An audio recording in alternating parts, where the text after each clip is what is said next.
Hey, what's going on? I have a very special treat for you today, and before we get into it, I just need to warn you, if you are not serious about your football, you're not serious about becoming a better footballer, you're not dying to become a better footballer, then this little treat is not for you. What this is a podcast I did with a very good friend of mine, and these are actually podcasts that I usually release on my Patreon account. If you've seen my Patreon posts or been to my Patreon page, you know you pledge a little bit of money and you get these great resources every single month. But I thought I would put one on YouTube for you guys to see what it's all about and just to give you some great value and help you improve in the process. But what I was saying, if you're not serious about becoming a better footballer, you're not willing to put in the time, you're not willing to sit, listen, learn, and apply this valuable information I'm about to give to you, then this is not for you, because this is actually an hour audio recording. But I wanted to give it to you guys for free so you can see what it's all about. And I recommend maybe you're laying in bed and you're just listening to this, or maybe you're listening to it while you're on the bus going to school, or you're walking, someplace where you have a little bit of time to sit, listen, and think.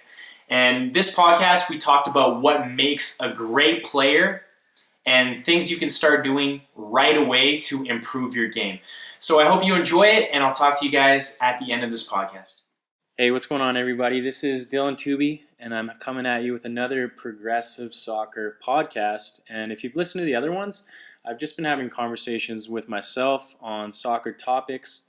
But today I'm really excited because I've got my good friend here, Josh Weinberger, and we're going to have a little conversation. Today we're going to talk about what makes a great player. So welcome to the podcast, Josh.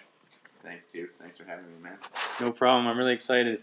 So Josh we grew up playing together in Calgary, and tell them where you've played. You've played a couple places, some university. Yeah, Tubby and I played together when we were kids. We played against each other as adults, together as adults. And then I played against Dylan in university soccer as well as men's league here in the province. And you played at St Francis? Yeah, St Francis Xavier in Nova Scotia. Out in Nova Scotia. Cool. And Josh has always played at the elite level. You got a couple national championships, or you got a silver medal, right? I got the silver medal. Yeah. Not quite there, but you gave it a good effort. Attended a couple of national championships. Never took home the top prize. Yeah. But the reason I wanted to have Josh on the podcast is because he is one of the few football minds that I actually respect in this city. We've got a lot of soccer players. We don't have too many people that think the right way or think the same way as me. We've got a lot of hockey players playing soccer over here. But I'm really excited to get into Josh's mind and pick his brain a bit. So we're just going to have a conversation, and we're going to talk about what makes a great player. And if you've been following my stuff for a while, you know I like to break my player development into 4 areas. And that is usually technical skill, physical fitness, tactical understanding or decision-making, game intelligence, and also mentality or mental strength. So that's kind of the outline we're going to follow, and we've got a few things that we're going to highlight and elaborate on. So first thing, we decided that every great player, the foundation of their game is usually technique. Would you agree with that? That's the bedrock, man. It's the basis. For all young players. I mean, attitude is huge. I'm always huge on talking about the importance of attitude, but we're going to start with technique because that is where it really starts. So as far as technique, it's more than just dribbling a ball. It's more than just shooting. There's lots of things that go along with that, right? And we highlighted the importance of being a 2-footed player. So why do you think that's important, Josh? Well, being 2-footed is sort of I think the one fundamental aspect of being a great player that sets you apart from other guys that are just good technicians. To be really excellent, if you're 2-footed, I mean that just sets you apart completely. If you're like a 1-footed player, you can really. I feel like 1-footed players are just easy to defend. They're easy to read. You know what I mean? They can only go one way. They can only put it onto 1 foot to try to get a shot off, or you kind of know where they're going to play. It's kind of easy to play against them. Would you agree with that? Yeah, it can be, and I think lots of players have the attitude that, oh well, if my 1 foot is so good, I can get away with it, and I can, I can shape it with the outside of my right, and I can bend it, and I can still hit the passes and make the plays. But I think you're right in terms of being unpredictable to your markers and that kind of thing. Mm-hmm. 2-footed. And I know some of you out there are going to say, oh, but what about Lionel Messi? He's only got a left foot. But I don't agree with that. I think he does have a right foot, and you'll see sometimes he'll take a shot or make a finish or play a pass with his right. But, I mean, his left is so good. But saying that, most of us out there listening to this aren't Lionel Messi, so we can't rely on one foot. It's important that we start developing 2 feet from a young age, would you say? Yeah, no question. I mean, the idea of being 2-footed is it's not all about being able to finish or ball strike with your weaker foot.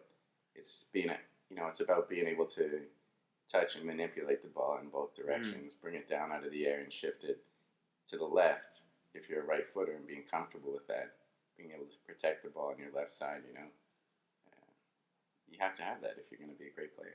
Mm-hmm. It just makes your life way easier on the field too, right?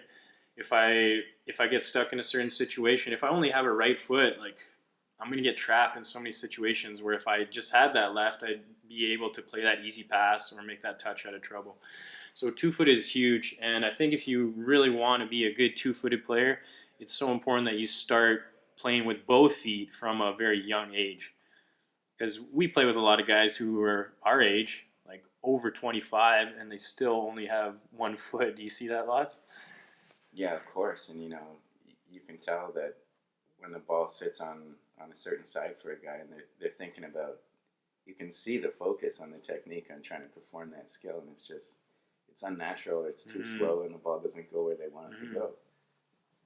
Or even worse, like you have a shot on your weak side, like an opportunity to shoot on your left, and you try to cut back onto your right because you don't have any confidence in your left foot. And for me, that's the worst thing. Even if you have a poor left foot, I'd much rather you try to take the shot on than like have no confidence in your left and have to come back onto your right. Yeah, that can be super frustrating for your teammates and that kind of thing, right? Like,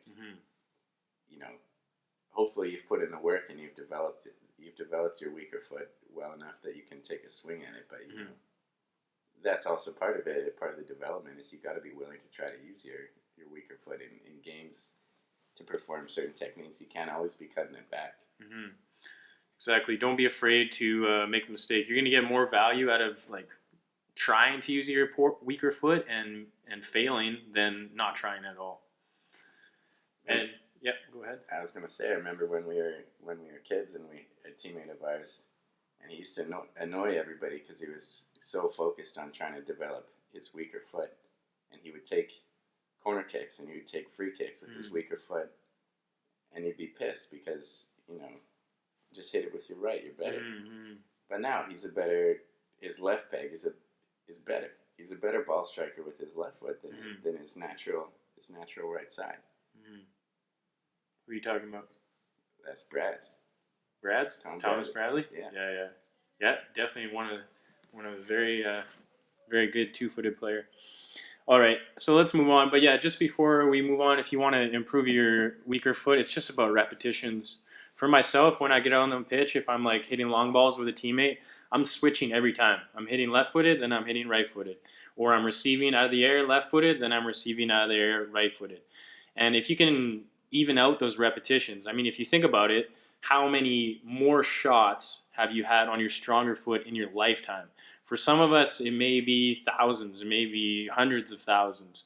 And you wonder why one foot is weaker than the other. It's just you just haven't had the repetitions. Agreed? Yeah, definitely. Okay. So technique, obviously, there's lots of areas of technique, ball mastery, ball striking, and this is what makes great players. What does ball striking mean to you? Yeah, I don't know. I think ball striking, for me, you can pick out a really well-developed technical player if you watch them hit a range of passes and shots, and how clean and how fluid they're able to strike the ball. You can tell that person has good technique and has worked on their technique. And it's like whatever pass they have to make, they're able to do that, right? Sometimes it might be outside the boot or just like a nice ping, but whatever they're required to do, they can put that on their teammate's foot. And it's that quality. Like every time you make a pass, it doesn't bounce on your way to your teammate. It doesn't go 5 yards to the right or 5 yards to the left. It's exactly where it needs to be every time. Would you say that's true of great players? No question. Yeah. And they pass it to the, really good players with their passing and their ball striking. They can actually, they influence what the next person does with the ball. So if I don't think you should go forward, I'm going to pass it to your back foot and control basically where the ball moves from there, Yeah, exactly. And if I want you to attack, I'm going to put it a little bit in front of you. Or if I know you're a left-footed player and I want to set you for a shot, I'm going to roll that nicely to your left, right? Rather than just hitting it at you and forcing you to deal with the ball, right? Yeah, no question.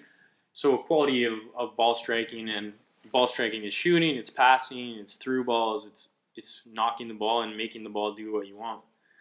And then obviously we talked about ball mastery, which is pretty much making the ball do what you want, being a master of the ball, right? How do you think someone really becomes a master of the ball, Josh? Well, that's just working on your game. That's as simple as it gets, That's knocking a ball off a wall, throwing it up in the air, bringing it down, dribbling on your, on the sidewalk in front of your house. Like that's the only way to become a master. Yeah, it's about putting in the time and the effort. And I get that question all the time. Like, how do I improve my touch? How do I improve my ball control? How do I improve my dribbling? And I feel like a jerk just saying like, well, practice your dribbling, practice your ball control. You know what I mean? But that's what it is. It comes down to time. It comes down to repetitions. And if you really want to improve, analyzing for me is huge. Like if I had a bad touch, let's say I'm just trying to control ball out of the air and I'm trying to control with the inside of my foot and I try to do that touch and it bounces away or it doesn't go exactly where I want. Most players are like just getting frustrated with themselves where I'm saying, okay, why did that go there? Why did the ball go there? Why didn't it stay where I wanted it to? And if you just learn to analyze every single touch, then you can improve a lot quicker. Does that make sense to you? Do you think about that at all with your touches? Yeah, definitely. I think, one thing with working on your touch and working on your ball mastery is that I find a lot of players and a lot of kids, they know that they should practice. They know that they need to get touches. But somehow they don't know how to work on their game. It's not rocket science, though. It really is just about getting touches. It's about, getting on YouTube and watching some skills that Messi did and try to do it. Exactly. Protect the ball, make different cuts, bring it out of the air. It's all a numbers game.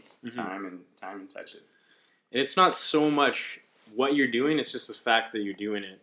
You know what I mean? Like I get a lot of questions and kids they want like the most complex advanced drills, but really it's just get out there and practice the basics. The great players, they're extremely good at the basic skills. It's not like they're doing crazy complex advanced drills and training that we don't know about.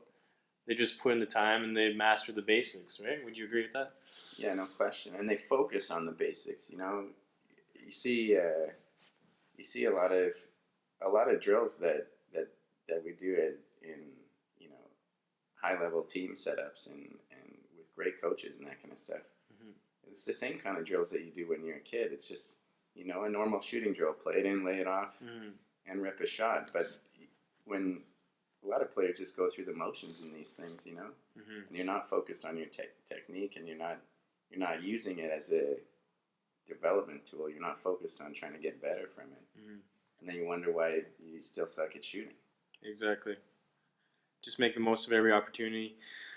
But to end on that note, the pros they're mastering the basic skills, but the difference between their basic skills and the amateur basic skills is the quality at which it's done and the speed at which everything is completed. Yeah, no question. Okay. So obviously you need great technique to be a good player.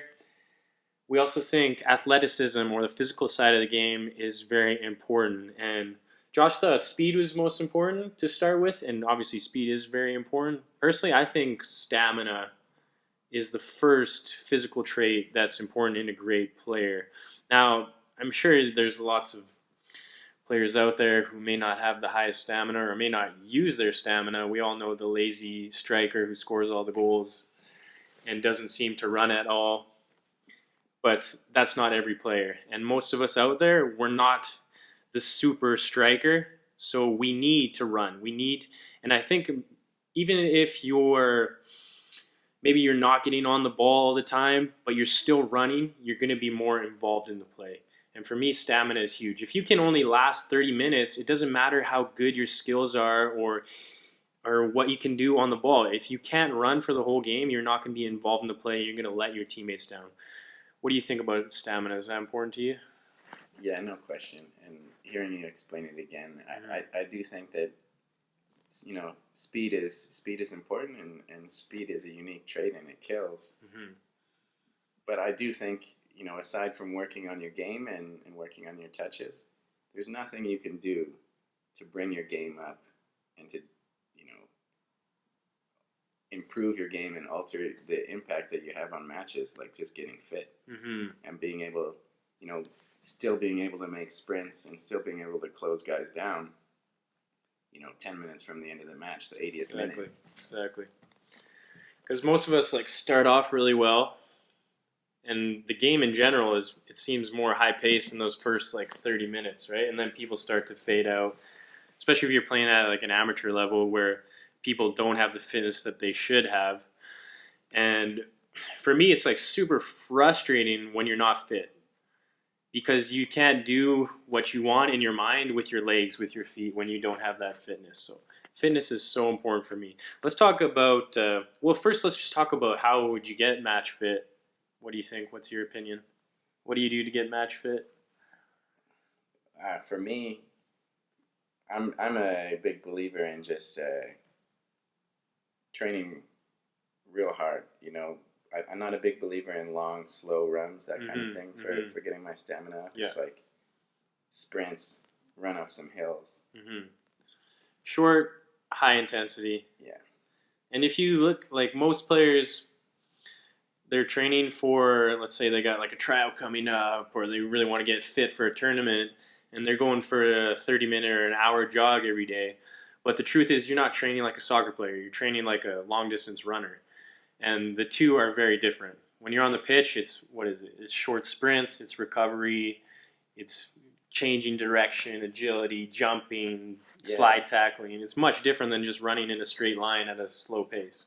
And then some walking, right? Sprint, walk, slide, ball rolls out of bounds. Mm-hmm. But I think, it's about repeated bursts of, you know, very high intensity exertion. Mm-hmm. And then how quick can you recover and do that again? And how many times can you continue to do that? Exactly. So if you're training by yourself and you're trying to get fit, think about that idea, training as a soccer player rather than a long-distance runner. For me, also, fitness, it comes with consistency. If you are playing a couple times a week, you're training with your team, maybe you have 1 or 2 matches, or for us, we like play futsal, then we have 1 game a week. If you're doing that with a couple of training sessions and you are actually pushing yourself, you're not just dogging it, you're not just going through the motions in your practice, you're actually making the most of every drill, of every scrimmage, of every opportunity, you're going to become fit naturally. Would you agree with that? Yeah, no question. I think, you know, one of the biggest opportunities in training for improving your fitness with your teams and in your training sessions is through small-sided games. Mm-hmm. And when you really go all out and really grind in those small-sided games, that's the most fun training you can do. You're really killing your stamina and building that up. And of course, you're involved in a little match, and it's fun. Mm-hmm. The great thing is you're not really necessarily thinking about the pain of running. If you were just out doing sprints on the field, you'd be like, you'd have to psych yourself up for the next one. When you're in the match, you're like focused on getting the ball, keeping the ball, closing players down. You're focused on the game, and it kind of takes away from pushing yourself through that mental barrier, right? Like, you have to play. You can't let your teammates down. Yeah, it can. It can certainly help. You know, it's an easy motivator when you got the ball to chase, right? Mm-hmm. But yeah, it's about making sure you put enough in those little small-sided games, and you push yourself enough that you are getting some benefit on the physical side of things as well. Mm-hmm. All right, so let's talk about speed, because as we said, speed kills. You and I we're not the fastest players on the pitch. No, we've never been accused of that. But personally, I feel my speed has increased a lot in the last couple of years. Pretty much when I started creating videos and doing soccer essentials and progressive soccer, I was forced because I always was asked the question like, how do you become faster? So for me, I feel like I've become faster, I've become quicker, and I know a lot of players out there have maybe been told speed is genetics. You can't become any faster. What do you think about that opinion? Or I'm going to call it a myth. What do you think about that? I think there's two sides to that. You're not, if you're never going to become Theo Walcott, right? You're never going to become a speed demon if you're not already. And so a certain point of that is genetics, no question. But I've had the same experience as you in terms of focus training, sort of targeted at trying to get quicker, trying to improve your reaction time, your agility, your foot speed over short distances, and you can improve that, and you can train that, and you can, like I said, I'm never going to be Theo Walcott, but you can be the fastest, quickest, most agile version of you, of yourself, and exactly. you can always extend that. And I think what you said right there is exactly what everyone should be focused on. Don't worry about being the fastest player in the league. Or the fastest player in the world. Just focus on being the fastest version of yourself. And a lot of us out there, we got to be honest, we're not the fastest versions of ourselves.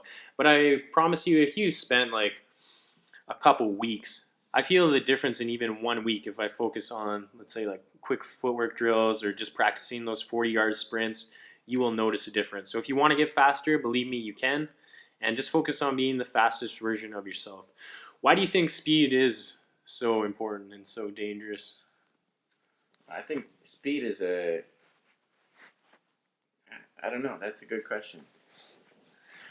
We were just talking about how it seems like some of the fastest players, or the players with the most speed, always seem to lack other areas or other important areas of the game. For example, decision making, or maybe their technique is poor. But for some reason, they have that speed, and that speed just like it allows them to get by. Yeah, speed, simply on their speed.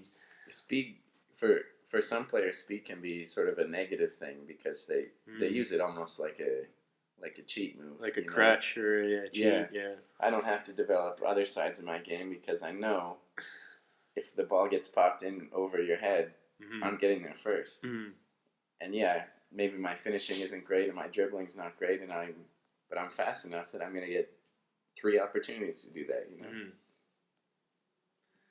So speed is huge. It does make a difference. I mean, pace kills, right? If you can just put the ball past a guy and sprint and he can't catch you, you're going to create chances all day. You're going to get yourself into goal-scoring opportunities. Defensively, you're going to be able to track back. You're going to make up ground where some players wouldn't be able to. So speed is huge. And like I said, you cannot control your genetics, but you can control the training you put in and the focus you put in.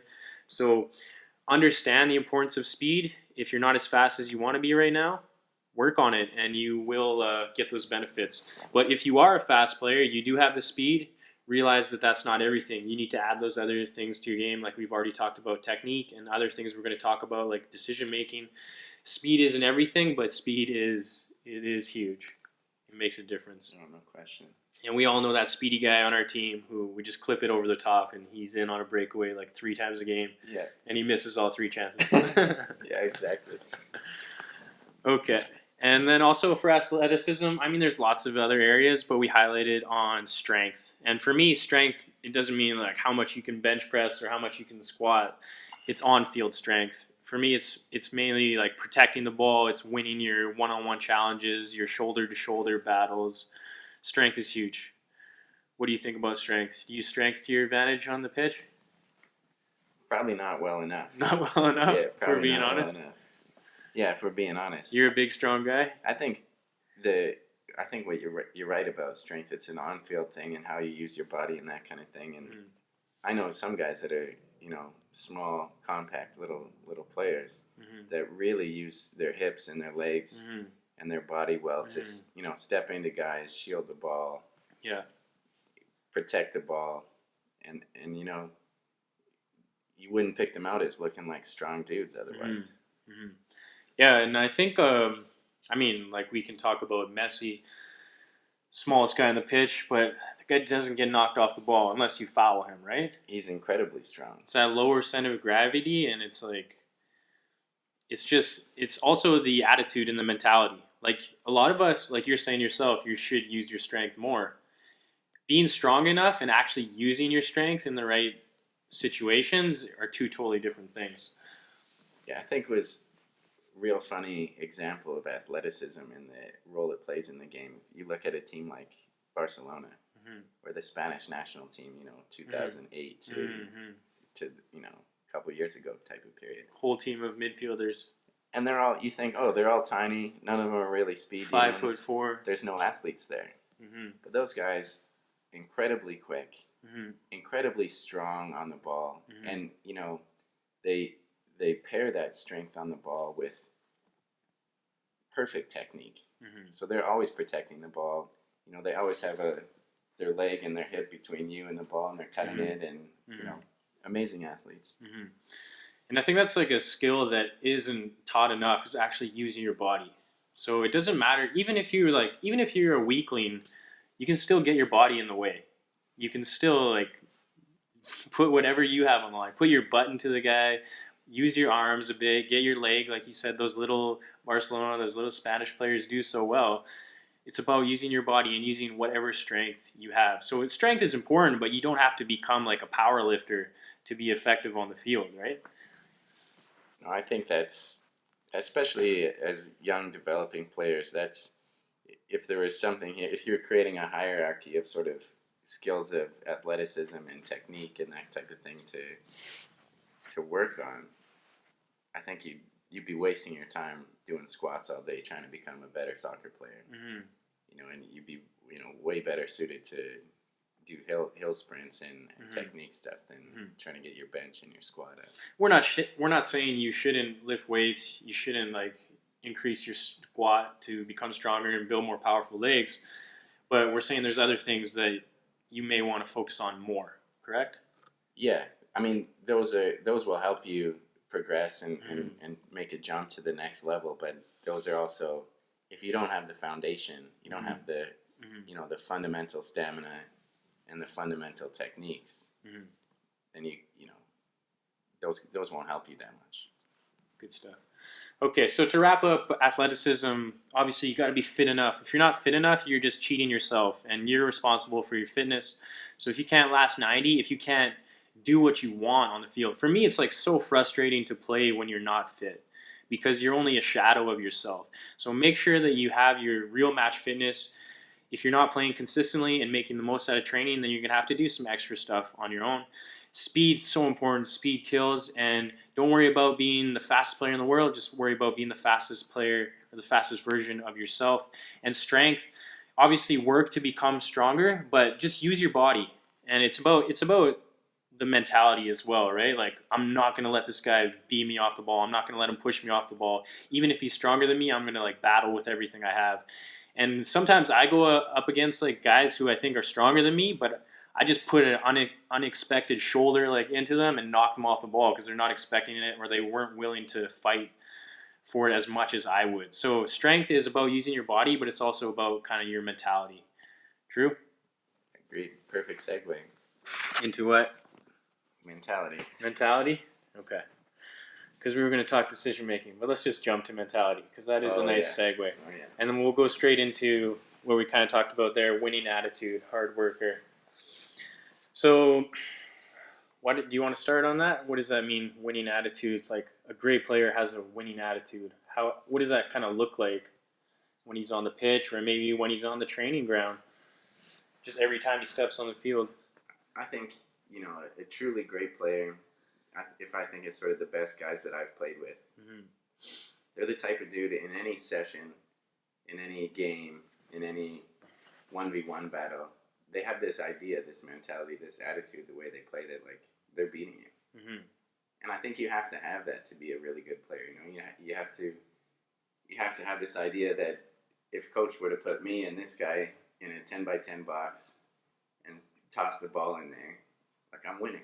You know, No question. If you don't have that mentality, you don't think that you can do that, believe that you can do that, then you don't have the mentality of a great player. You're beat before the game even starts, right? Yeah, no question.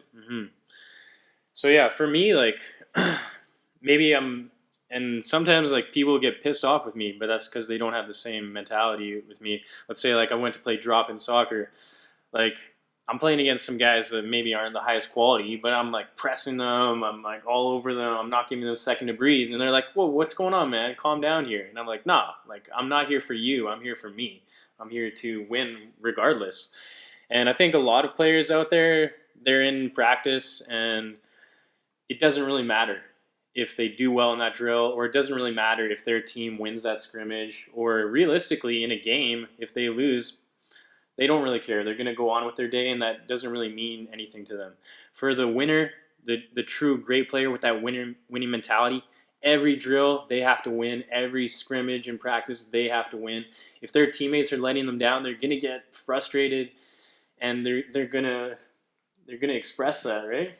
Yeah, I think great players expect high standards out of other people around them, you know, and I think that's part of having a winning mentality and part of being confident in your own play. When you're confident, you can look around and you can say, "Hey, you're not giving me enough." You know, you got to get something on that. Pass comes into you and you let the defender step around and take it. No, man, you got to be stronger. And I think when you know you've done the work on the back end, you know you've got the technique, you're fit, preparation's all there. It builds up that confidence and that mentality where you can be demanding of yourself and demanding of your teammates. You know. So pretty much every time you step on the field, just have that attitude. Like, I don't care if this is the simplest drill or just playing possession in a box or this is the national championship final. You have to have the same attitude. Like, hey, I'm going to win this. I'm going to play my best. I'm going to make the most of this opportunity. Would you agree? Anything to add on that? Yeah, no question. I go back to my box example, man.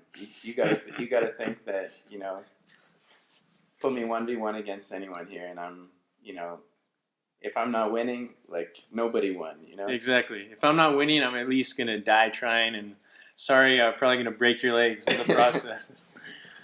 Okay, so that kind of leads. We were talking about like you getting frustrated with your teammates. Let's talk about leadership, because I think being a great player is about being a great leader.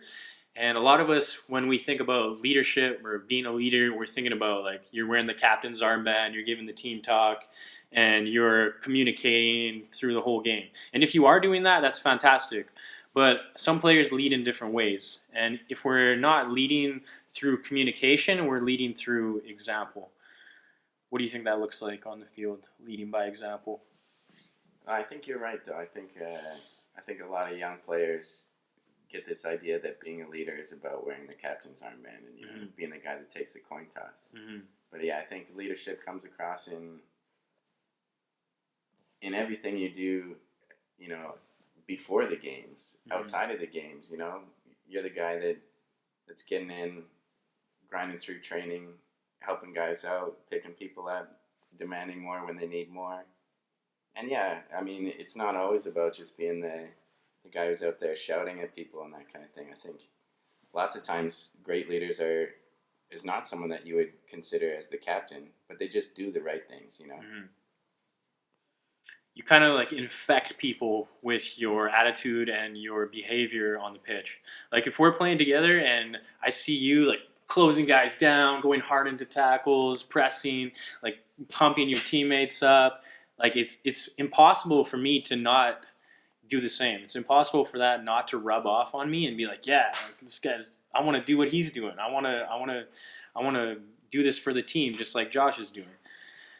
What do you think about that? Like infecting other players, encouraging other players. Yeah, no question. I think that's a crucial part of being a leader. You know, is being able to lead through example and lead through your effort and that type of thing. You know, I think another thing that's key to being a good leader is sometimes being a good follower, you know, recognizing when, you know, you just got to sort of do the right things you know, you're not in the spotlight that day. You know, Tubes is having the game of his life. Like, feed the man. Just give him the ball. Yeah. Just give him the ball, support him, and like encourage him. Exactly. And I wanted, before we end on this leadership point, I wanted to talk about communication, because for me, communication is huge, and most young kids don't communicate at all. And when we're talking about communication, yes, like descriptive communication is great, like giving people good advice, like what to do on the ball, telling them to turn, telling them man on, telling them to take the shot when they have the opportunity, telling them to track back where they should be defensively. All this stuff is great. For me, the biggest thing when it comes to communication is like motivation and praise and encouragement. Nobody likes to play on a team where everyone is telling them they're playing like shit, or everyone is telling them like, what are you doing, man? Or getting frustrated with them, right? It just like kills someone's confidence. But when you're on a team where everyone is like pumping each other up, they're like saying, yes, well done, keep that up, yes, do that again, you're playing great, man. It's easy to play good in that environment. So I always try to do that for my teammates. Yes, I'm giving descriptive communication, but I'm always motivating. When someone does something well, I'm always praising and encouraging them and trying to build their confidence and make them play even better. Do you try to communicate when you're on the pitch? I think you brought up a really good point. You know, the difference between being a communicative player on the field, where you're encouraging and building your teammates up, and the difference between saying man on, time, turn, that kind of thing. And I think there's a lot of focus on player development from coaches, and like, you guys aren't talking to each other enough. You know, you're not saying man on, you're not saying shoot, whatever. But I agree with you that, you know, being a good communicator is not really about that type of stuff. You know, you watch a game on Saturday morning. There's 80,000 people in the stands. Those guys can't hear each other yell at on the field. You know, but what they can and what they do feed off of is, you know, body language. Yeah, let's go, guys. Keep it going. Great tackle, good hustle, and that can be really infectious. You know, and that's, you know, something that we talked about a little bit beforehand. Was like, you know, a really great player is someone that they find a way to influence the game even when they might be struggling. You know, their technique's not on that day. You've got an injury. You can't move as much as you'd like to. So what's one thing that you can always control in your performance? And you can influence the game through your communication, your body language, the way you build up your teammates. You know, So important. So if you're playing right now, or next time you go out and play with your team, or you're in a practice, just think about communicating. Just think about motivating your teammates.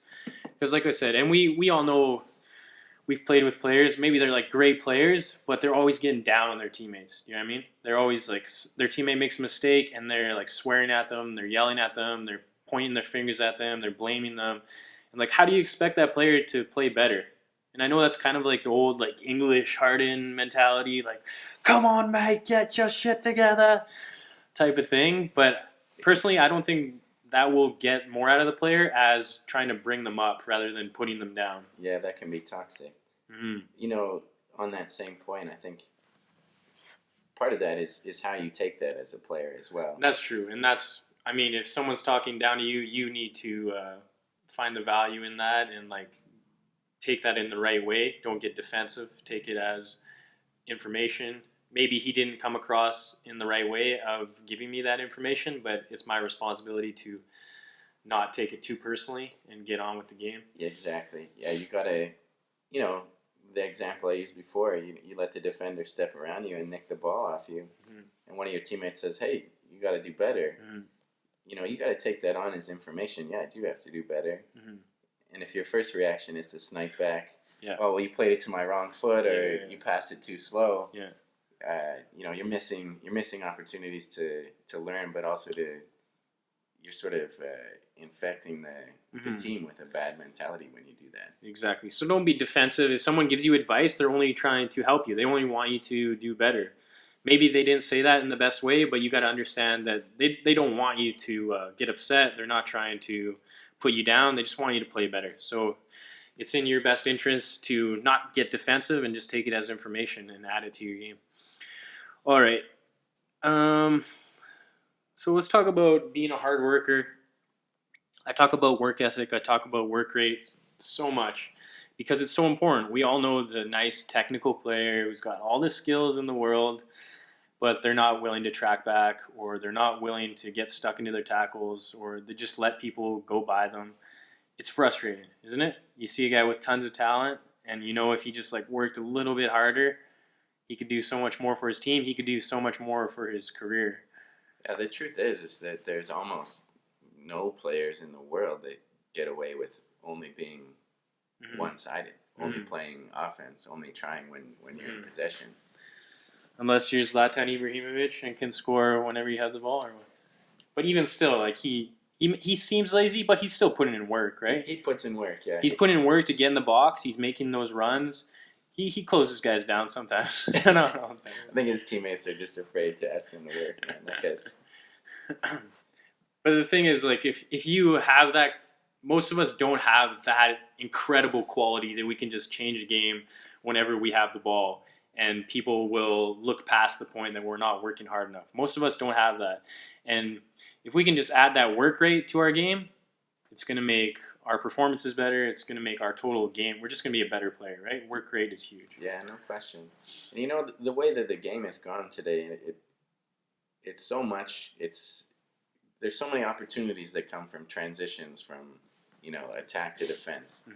And, you always want to be, in possession and play those killer through balls, and, that's sort of the highlight stuff. But if you can add a defensive side to your game where, I'm grinding hard and I'm stealing more balls and intercepting more passes, you're giving yourself real opportunities, real dangerous opportunities now to contribute on the offensive side of the game. It's huge, because if you're only worried about being on the ball, attacking, you're only playing half the game. Yeah, you're only half the player you could be. You're missing out on half the game. Honestly, for myself, my game like revolutionized when I started focusing more on defending, because I've always been a good attacking player, always been a good technical player, and that kind of like came natural to me. But I was only playing like half the game, or like my defending like really sucked, but it wasn't something I focused on. It wasn't something like, okay, I need to get better at this. But once I did take that mentality towards it, like become a harder worker, actually focus on your defending, because it is a huge part of the game, it just like changed my game overnight. Would you like to speak to that idea at all? Well, yeah, I think that's the easiest way to build confidence in your game too. When you start making hard work and the defensive side of your game sort of, ways that you measure the quality of your performance, you're focused on that, and you realize, I'm closing guys down, I'm nicking the ball off guys here and there, intercepting some passes. You build yourself up that way. But I completely agree. You have to be able to willing to put in work on both sides of the ball. And you're only a half the player you should be if you're only playing. And I guarantee you, if you're like the player I used to be, or the player we're talking about right now, who's only playing on the attacking side of the game, if you make that change, it's like the easiest change you can make to become better right away. Just focus on working harder, focus on your defensive work. If you can make that change, it will change your game overnight. I promise you that. Okay. And the other thing we talked about with mentality is, how do you react when, let's say, you're playing poorly or you're making mistakes? Like great players may play poorly for 85 minutes of the game or 89 minutes of the game, but they still know that they can change the game. They can score the goal and win the game in the 90th minute. Whereas the average player who's playing poorly the whole game, they've pretty much given up on the game before it's even ended. Would you like to speak to that idea a little bit? How to react when you're playing poorly or making mistakes? Well, yeah, I think that is a real important quality of a great player. It's their ability to move on from poor touches, giveaway, bad decision, big mistake, whatever it is.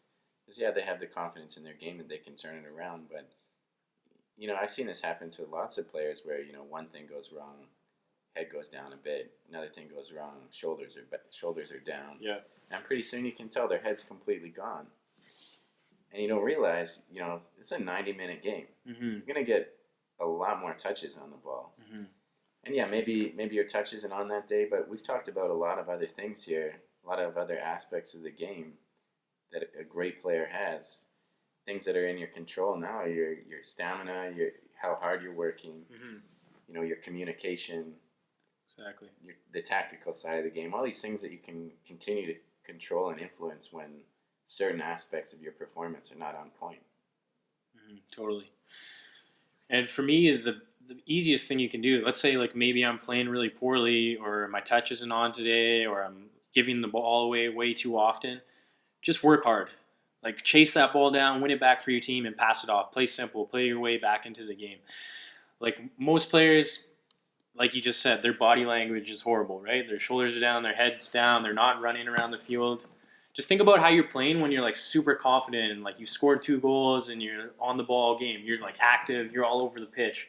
When you're not involved in the game, you're making mistakes. Like you're not running as much, you're not as involved, you're not talking as much. You can tell by the player's energy and his behavior.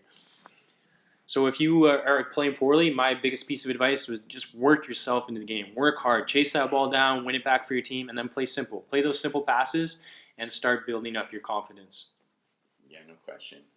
Hard work and simple, smart choices then when you do get on the ball. Yeah. Yeah.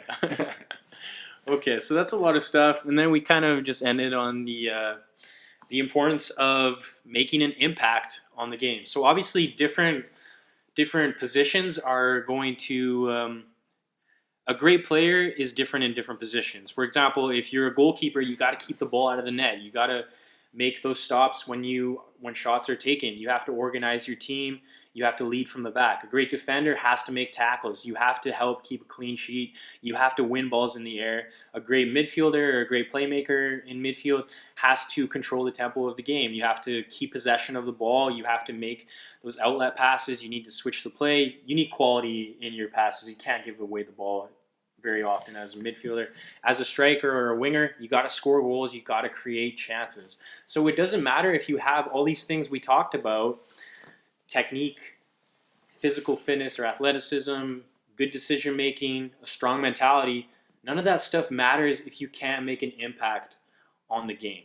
So if currently right now you're a striker and you're not scoring goals, don't get upset with yourself. Just analyze like, okay, what do I need to do differently? How can I start scoring goals? If you're a midfielder and you're not involved in the play, you're not controlling the tempo, you're giving away possession too much, you have to analyze. If you're a defender and you're getting beat in one-on-one situations or your team is conceding too many goals, like take responsibility and think about how can I make an impact on the game. All these skills, all these traits that we talk about are great, but for me in the end, it comes down to being able to make an impact. Would you like to elaborate on that a little bit? Any thoughts that come to mind? I'm wondering how you think you make an impact. Like what skill is your impact skill in your role? Well, for me, I like to be a complete player. And we've been midfielders our whole life. So as a midfielder, you kind of are a complete player. But even if I'm playing striker, I want to be influential on both sides of the game. So am I making tackles? Am I closing players down? Am I making tackles? Am I creating chances? That's pretty much what it is for me. Sometimes you don't score goals, but you still want to create chances, and that's huge, especially if you're a playmaking type of player, which I've always been, and we've always been. Get on that ball as much as possible. Are you involved in the play as much as possible? And are you creating chances? So are you putting crosses into the box? Are you playing those through balls? Are you getting on the ball, making combination plays with teammates? And if you're a striker, for me these days, I'm all about scoring goals. So did I score a goal? If I didn't score a goal, I'd come off the pitch like wanting a bit more. You know what I mean? Yeah. It's about scoring goals. If you're a striker and you don't score goals, it's a bad game. Even if you played amazing, you still feel like that was missing today. And like I talked about, adding that defensive part to my game. If I'm making tackles, how many tackles did I make? That's huge for me. If I made a lot of tackles, then I feel like I made an impact on the game. And also communication, motivation. Was my energy there? Did I bring my teammates up, or did I let my teammates down because I was too quiet, I wasn't involved, I wasn't motivating people? Maybe I reacted poorly, like the ref gave me a card and I talked back to him and got sent off or something stupid like that. Not that has happened, but how you respond and how you conduct yourself on the pitch. What about yourself? What do you think? Well, the way I always try to make an impact in the game, because I've never been the goal scorer. That's not my role. But you'll chip in with a few here and there. Here and there. Yeah. And they're usually a cool one. 30-yard wonder strike. No, but I think the one thing that I know going into any given match, how I'm going to influence the game is going to be, because of my personality and my style of play and my position, it's going to be through my communication, through my positioning on the pitch, and closing guys down and keeping the tempo going. And that's really what I try to focus on is establishing a tempo for the team when you're in possession of the ball. In possession, but also I think you have a real unique opportunity to do that as a midfield player, to set the tone for the match. So on the ball, you're making simple passes, sharp passes, you're moving the ball quick, and you're setting a tempo that way. And then defensively, you're setting a tempo in the way that you're pulling players in to cover spaces, you're directing guys, you're making tackles, you're closing guys down. So I think that's what I try to bring is my impact in matches, is how am I going to affect the tempo both on the ball and defensively here. Great. Okay, so that's tons of information there. We talked about technique, athleticism, mentality. Did we talk about decision making? We've kind of talked about it throughout, but basically, what's our style of play? It's keep possession of the ball, let the ball do the work, and defensively, we kind of like a high press. Would you agree? Yeah, we like to... High pressure. Yeah, get after guys, make them use their skills to beat you. Exactly. Force them to make mistakes. Yeah. Especially if you're playing at an amateur level. I think at an amateur level, I think every team should be high pressing, because you're getting defenders on the ball and they're not the most skilled players. You're going to create chances simply by pressing and defending. When you're playing the professional level, yeah, sometimes you're going to have to sit back. If you're playing against Barcelona and you're going in high press, they're just going to knock around you, and you're going to leave huge gaps in the midfield and at the back, right? But especially if you're playing at that amateur level, would you agree that press is the way to go? Yeah, I like the press. Yeah. But the press only works as well as your least fit player, and that can be a real frustrating thing when you're in a squad that is not playing a lot or not training real hard. Yeah. And the press can be a difficult thing to execute. Yeah, and the press, it's about a team effort, right? If only one guy's pressing, he's just going to run around and burn out. He's not going to win the ball. But if you got at least 2-3 guys pressing together, that's where you're going to get success. On the ball, we're all about keeping possession, right? Don't give away the ball cheaply. It's okay to go backwards in order to go forward sometimes. Yeah, no question. I think you and I both have the mentality that as long as you're in possession, any pass that you make to maintain possession is a good pass in my books. Yeah. I think people can get worked up about going sideways or backwards or recycling the ball, and you're thinking, well, you didn't accomplish anything. But what you have done is you've moved the opposition. And if you keep moving them around enough, sooner or later, you're going to pick holes. You're going to pick opportunities to really, hit that killer pass. Exactly. And we're kind of defending with the ball, right? If they don't have the ball, they can't hurt us if we keep good possession. So, yeah, just keep possession. Obviously, we want to go forward when there's space, when there's opportunities to attack. We're going to take that without hesitation. You should do the same. But if you're blocked off, don't feel like you have to always go forward. We always have to go forward and be very direct. Sometimes it's not on, and it's better to keep possession of the ball rather than to force things and give away the ball cheaply. I have to say, style of play, the player that annoys me the most, style of play, is the guy that every time he gets it has to take 4, 5, 6 touches. And you know that they're going to dribble. But the thing is when you have too many guys in your team that are real focused on dribbling every time, it kills the flow of the game. I mean, soccer is so much a fluid game, and you react to things, as they're happening, and it's kind of can be natural and instinctive. And I find when you take too many touches, whatever should have been a natural movement or a natural run or a support position goes out the window. It's so unpredictable. Yeah, totally. And I mean, we're not saying you can't dribble the ball. No, obviously, there's times to dribble. There's times to take players on, and I mean, sometimes you'll see a Messi or a Neymar take 10 touches, but it's at the right time and at the right spot. But we want to really move the ball, limit your touches, especially when you're under high pressure, right?